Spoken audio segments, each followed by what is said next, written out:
I can fix that for you if you'll let me. If your ego is not too precious, then all I'm doing is making your movie better. He was sending me Django. He actually didn't want to tell me that I wasn't going to be Django. Well, I'm not Lawrence Fishburne, and I was not in a commercial, and I'm not that other black guy who's in that commercial, or I'm not the black guy who's in this other commercial. You're as crazy as the people on Twitter. Right. I'm not Lawrence Fishburne.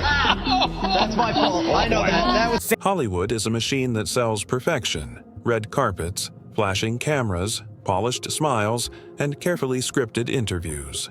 But behind that machine lives a battlefield of egos, betrayals, and rivalries. Few actors have navigated this minefield better than Samuel L. Jackson, but at 76 years old, after half a century in film, he no longer cares about playing the polite Hollywood game. He's too rich, too respected, and too powerful to hide the truth.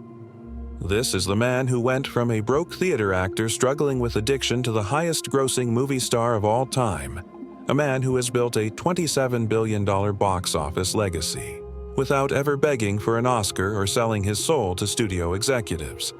And now, he's done holding back. The walls between politics and truth have collapsed. Samuel L. Jackson has openly clashed with some of Hollywood's biggest names, and not over small disagreements. We're talking loyalty, betrayal, stolen opportunities, wounded pride, and bruised egos. This is not gossip. These are wars that shaped his career and redefined the Hollywood power balance. And when we reveal the 5 names that Samuel L. Jackson cannot stand, names that include the most respected directors and actors in the world, you'll understand why his story is bigger than movies. It's about survival, pride, and power in an industry that loves to chew people up and spit them out. To understand Jackson's fights, you have to start with Spike Lee. In the late 1980s, Spike Lee was more than just a director.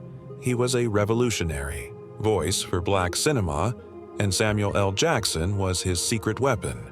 Lee gave him his first big chances. School Days in 1988, Do the Right Thing in 1989, Mo Better Blues, Jungle Fever. It was in Jungle Fever that Jackson played Gator, a crack addict so real, so raw, so powerful, that the Cannes Film Festival created a special award just for him. That role didn't just win recognition, it literally pulled Sam out of his own real-life struggle with addiction. Spike had given him both art and redemption. By all accounts, theirs was a brotherhood. But Hollywood is built on cracks. And those cracks split wide open with Malcolm X. When Lee offered Sam a role, the pay was insulting, scale +10.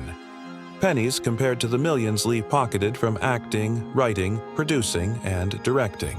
Jackson refused to be undervalued. Spike took it personally. What should have been a fair disagreement turned into a 20-year silence. The bitterness got worse when Spike criticized Quentin Tarantino for his use of the N-word in scripts.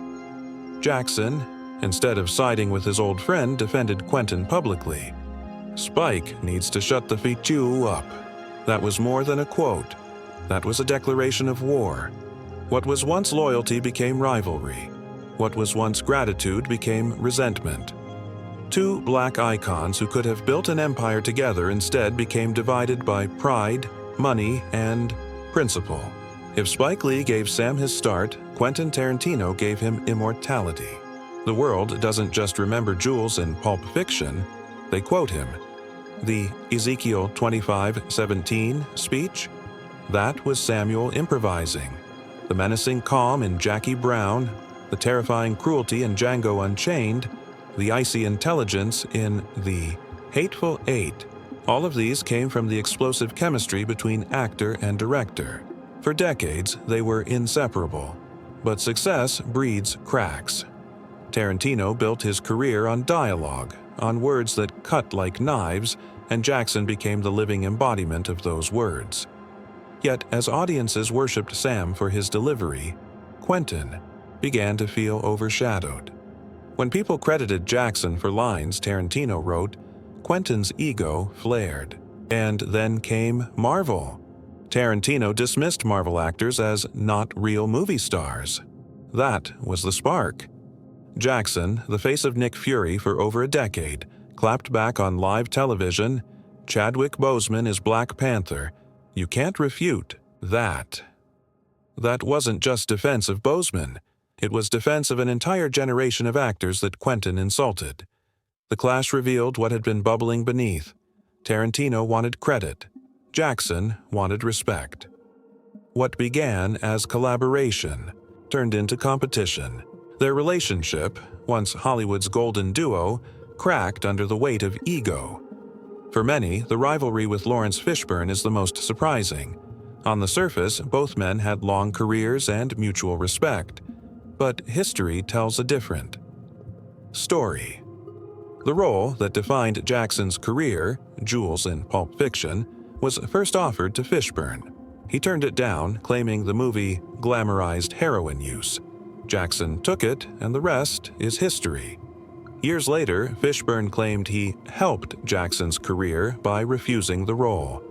That wasn't support. It was condescension.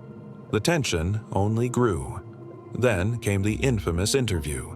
A TV anchor confused Jackson with Fishburne live on air, praising him for a Super Bowl commercial Fishburne had done. Jackson exploded. "I'm not Lawrence Fishburne. We don't all look alike."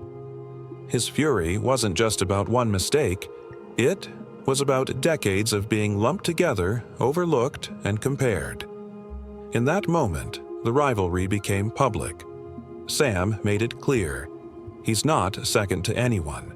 Fishburne's arrogance became another chapter in the book of names Jackson doesn't forgive. Now we see the full picture. George Lucas, who killed off Mace Windu too soon. Denzel Washington, who once dismissed Jackson's theater roots. Lawrence Fishburne, whose arrogance still stings. Spike Lee, the friend who became a rival. Quentin Tarantino, the partner turned opponent. 5 names, 5 rivalries, 5 betrayals.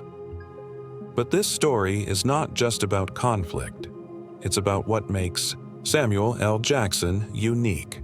While others chase Oscars, Sam chases truth. While others bend for Hollywood, Sam stands tall. He built his empire not by pleasing studios or playing safe, but by being unapologetically himself.